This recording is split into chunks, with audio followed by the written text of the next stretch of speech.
Parents, what is the best weird flex but okay moment you've seen from your child? My 9-year-old son built a functioning weather station out of trash and predicted a snowstorm the school district missed. Not estimated, predicted. With enough accuracy that the superintendent called my house to ask what forecasting model my son was using. The model was a milk jug, 2 straws, a balloon, and a YouTube video from a retired meteorologist in Oklahoma. My son Felix has been obsessed with weather since he was 5. Not casually interested, consumed. He watches the Weather Channel the way other kids watch cartoons. He asked for a barometer for his 7th birthday. We bought him a digital one. He returned it. He said, "I want the kind with liquid. Digital ones lie." He was 7. I did not argue with a 7-year-old about the epistemological reliability of digital barometers. His mother, Heloise, and I found an analog one at an antique shop. He mounted it on his bedroom wall next to a hand-drawn chart tracking atmospheric pressure twice daily in colored pencil. He has been logging pressure readings for 2 years, 641 entries, each one time-stamped, dated, and color-coded by condition. Blue for clear, green for rain, red for significant event, which is Felix's term for anything that produces wind above 30 miles per hour or accumulation above 4 inches. The weather station in the backyard was his summer project, built with items from our recycling bin. The rain gauge is a 2-liter bottle cut in half with a ruler taped inside. The wind vane is a straw mounted on a pencil through a plastic plate, balanced with modeling clay he calibrated by standing in the yard during a storm and adjusting the weight until the vane matched the direction the trees were bending. The barometric pressure station is a balloon stretched over a mason jar with a straw glued to the top that moves against a hand-drawn scale on cardboard. Pressure drops, balloon expands, straw tilts down. Pressure rises, balloon contracts, straw tilts up. He checks it every morning at 6:45 before school, every afternoon at 3:30. He logs every reading. In November, Felix started telling us a storm was coming. He said, "Thursday is going to be big." He was tracking the pressure drop on his mason jar. He showed me the straw tilted lower than I had ever seen it. He said, "This dropped 0.4 in 6 hours. That's faster than the December storm last year. And the humidity is up because the balloon is softer today." He said, "Thursday afternoon, heavy snow, at least 8 inches, maybe 10. He said it with the certainty of a person reading a document, not making a guess. The school district's forecast, published in their weekly parent email, called for partly cloudy with a chance of light flurries. Felix read the email over my shoulder. He said, "They're going to get caught." Thursday came. By noon, the first flakes were falling. By 1:34 inches were on the ground and roads were disappearing. The school district had not issued an early dismissal. The buses were not called because the forecast said light flurries, and the district uses a commercial weather service that updates every 6 hours and had not updated since 5 a.m. By 2:30, there were 7 inches. School dismissed at normal time. 3 buses slid off roads. 1 bus was stuck on a hill for 45 minutes with 23 children inside. No injuries. But 23 kids on a bus going nowhere in a snowstorm because the district relied on a 6-hour update cycle, and a 9-year-old with a mason jar was reading the atmosphere in real time from his backyard. Felix was standing at the window when I picked him up. He said, "I told you, Thursday." The superintendent called that night, not a robocall, a personal call. He said, "Can I ask what forecasting tools he's using?" I said, "A milk jug, 2 straws, a balloon stretched over a mason jar, and a retired meteorologist from Oklahoma on YouTube." Silence. He said, "We use AccuWeather Enterprise." I said, "My son outperformed AccuWeather Enterprise with recycling bin materials." He said, "I'm aware, that's why I'm calling." Felix was asked to present his weather station to the school's science department. He wore a clip-on tie. He brought the mason jar. He brought 2 years of pressure logs in colored pencil. He stood in front of 11 adults and explained barometric pressure using language he had learned from YouTube and refined through 2 years of measuring his backyard atmosphere with trash. The science department head, Dr. Kapoor, pulled me aside afterward. She said, "Your son is not a weird kid with a weather hobby. Your son has an intuitive understanding of atmospheric dynamics that I've seen in graduate students. I've taught for 22 years. I've never seen a 9-year-old calibrate a homemade wind vane by standing in a storm. Most adults can't read a barometer. Your son built one from a balloon and argued with a digital model because he trusted his jar more than the algorithm. That's not a flex. That's a scientist." Felix got a meeting with the state climatologist's office. They wanted to see the mason jar. The morning after the presentation, Felix was at the breakfast table logging his 6:45 reading. I said, "Felix, are you proud of yourself?" He looked at the straw. He said, "The straw is rising. Tomorrow will be clear." He did not answer my question. He answered the skies. Then a woman named Demi Carroll called. She ran the district's gifted enrichment program. She had seen Dr. Kapoor's notes. She was talking fast, excited, wanting me to be excited too. She said Felix was exactly the kind of student she built her program for. She wanted to make sure he was prepared for the climatologist meeting. That night I told Heloise. She said, "That sounds like it could be good, but let's make sure it's actually what he needs and not just what sounds nice." I asked Felix. He finished his evening log, put the cap on his colored pencil, looked at me and said, "She hasn't seen my station. She had not watched the straw move. She had not stood in the backyard. She was offering to help with something she had only read about on paper."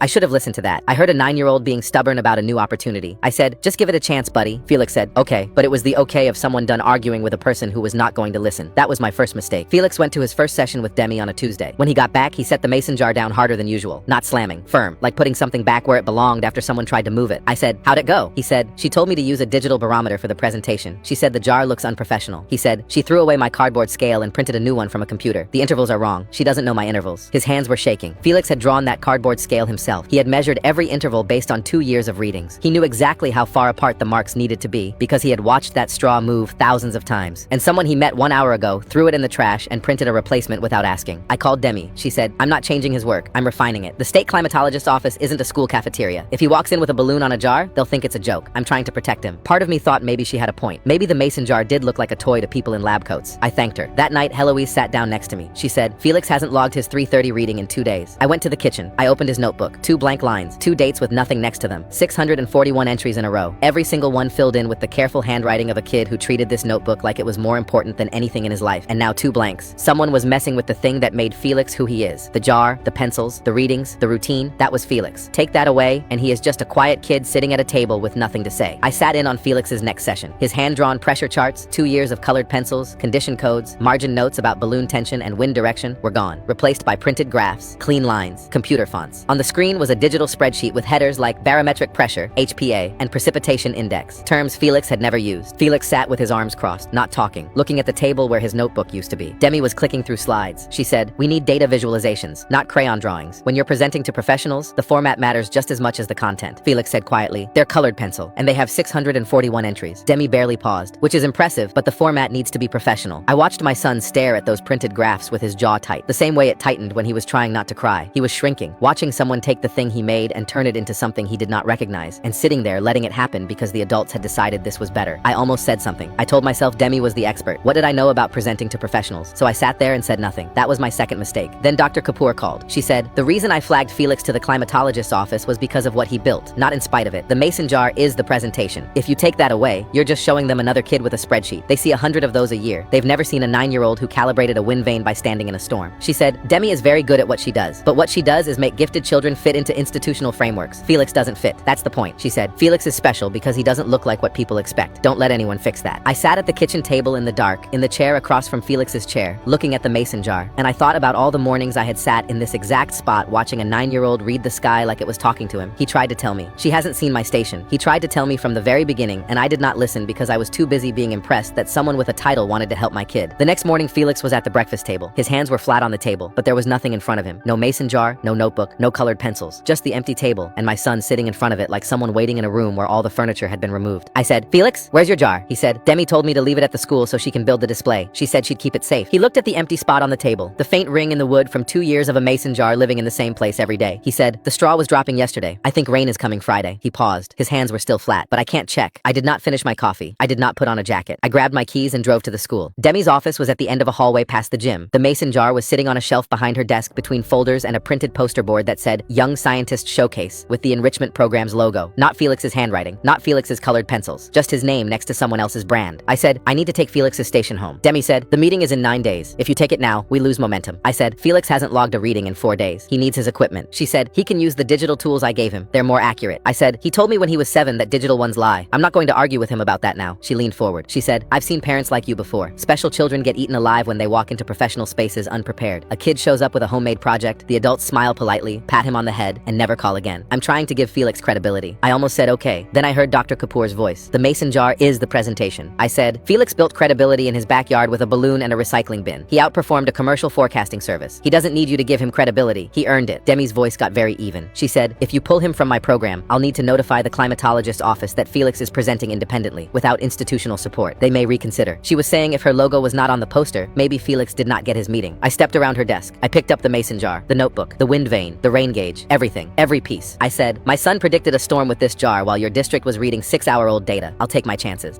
I called my friend Clint, who works in school administration. I said, can a program director block a student's independent meeting with a state office? He said, if the invitation came from the state office directly, she can't undo it. She can take her logo off the poster, but she can't take Felix out of the room. That evening, I set the mason jar back on the kitchen table, right on top of the faint ring in the wood, notebook next to it, colored pencils in their usual place. I did not say anything. I sat in my chair and waited. 20 minutes later, I heard his door open upstairs, his footsteps on the stairs. He came around the corner and stopped. He was looking at the jar, at the straw, at the notebook. His eyes went from one to the next, checking each thing like running through an inventory. He walked over, he sat down, he pulled the notebook toward him and opened it to the next blank line. He picked up the green pencil. He leaned forward and studied the straw for a few seconds. He wrote entry 642. He said, the straw dropped again. Friday is going to be wet. Then he said something he had never said before. Not once in 2 years. Not once in 641 entries. Thank you for bringing it home. Felix knew everything. He knew what Demi was doing. He knew I said yes when I should not have. He knew I stayed quiet when I should have spoken. And he knew I finally went and got it back. He understood all of it. He was 9. He saw the whole thing more clearly than I did. The day of the meeting, Felix wore the same clip-on tie. He carried the mason jar in a cardboard box padded with dish towels, his notebook and colored pencil logs tucked in next to it. Heloise drove. Felix was quiet, flipping through his notebook, running his finger down columns. The building was small and plain. 2 scientists, 1 administrator, and Dr. Kapoor were waiting. Dr. Kapoor had made the drive on her own. Nobody asked her to come. She just came. She caught caught my eye and gave me a small nod. Then I saw it. One extra chair at the end of the table. Demi Carroll was sitting in it with a printed folder bearing the enrichment program's logo. She was not invited. She just showed up. She said, "Felix, I brought the presentation materials we prepared together, just in case." Felix looked at her. He looked down at his cardboard box with the dish towels and the mason jar. He said, "I brought my own." He sat up. He placed the mason jar on the conference table. He taped his cardboard scale to the edge, the one he had redrawn after Demi threw away the first one. He laid his notebook open to page 1, entry number 1. He placed the wind vane next to the jar. The two scientists leaned forward at the same time. One said, "You built this?" Felix said, "From a balloon, a mason jar, and a straw. The straw is the indicator. I check it twice a day. I've never missed a reading." He paused. "Except for 4 days last month. Someone took it." Demi shifted in her seat. The administrator asked Felix to walk through the November prediction. Felix opened his notebook to the snowstorm week and pointed to pressure readings in colored pencil, green and red marks running down the page. He explained the rate of drop, the humidity correlation in the balloon tension. He said, "The commercial service updated at 5 a.m. and didn't update again until after the storm started. My jar was reading in real time. I checked at 6:45 a.m. Thursday, and the straw was the lowest I'd ever recorded. I told my dad it would be 8 to 10 inches. It was 9.2. One scientist said, "Your margin of error was less than a full inch." Felix said, "I want it to be less than half an inch. I'm working on that." The scientist asked why he trusted analog instruments over digital. Felix said, "Digital instruments take a reading and translate it into a number. The translation can lag. My jar doesn't translate. The balloon is the pressure. The straw is the change. I'm reading the atmosphere directly, not reading a screen that read the atmosphere 5 minutes ago." The room went quiet. Dr. Kapoor had tears in her eyes. The other scientist shook his head slowly, not in disagreement, in wonder. He said, "That's the same argument Charles Anderson made in 1962 defending analog radio sound calibration. You just explained it better than he did." Demi stood up. She placed her folder on the table and said, "I'd like to add that Felix was part of our district enrichment program and we supported his development." Felix looked right at her. Very calmly, like he was reading a pressure log, he said, "I was in the program for 6 days. You replaced my colored pencil charts with printed graphs. You took my jar to your office. You told me my cardboard scale looked unprofessional. My dad brought my jar home so I could finish my readings. Everything I'm showing today I built before I met you." Demi sat down. She did not speak again. The meeting went on for another 40 minutes. Felix said he wanted to build a second station at his grandmother's house 20 miles away to compare pressure readings and map how systems move across distance. One scientist looked at the other. The administrator wrote something down. The lead scientist said, "Felix, we'd like to provide you with a mentor from our office, not to change what you're doing, to help you expand it. We want to see where your instincts go with better access. But the jar stays. The jar is the whole point." Felix said, "Can I still use colored pencils?" The scientist smiled. "If you switch to anything else, I'll be disappointed." In the car on the way home, Felix sat in the back seat with the mason jar on his lap, his hands wrapped around it like something that might float away. Heloise was crying quietly, the good kind. I looked in the rearview mirror and said, "Felix, I'm proud of you." He was looking at the straw, his head tilted slightly. He said, "The straw moved during the meeting. Pressure is rising. Tomorrow will be clear." Then without looking up, he said, "I'm proud of you too, Dad. You brought the jar back." I drove the rest of the way home without saying a word because there was nothing left to say that the sky had not already confirmed.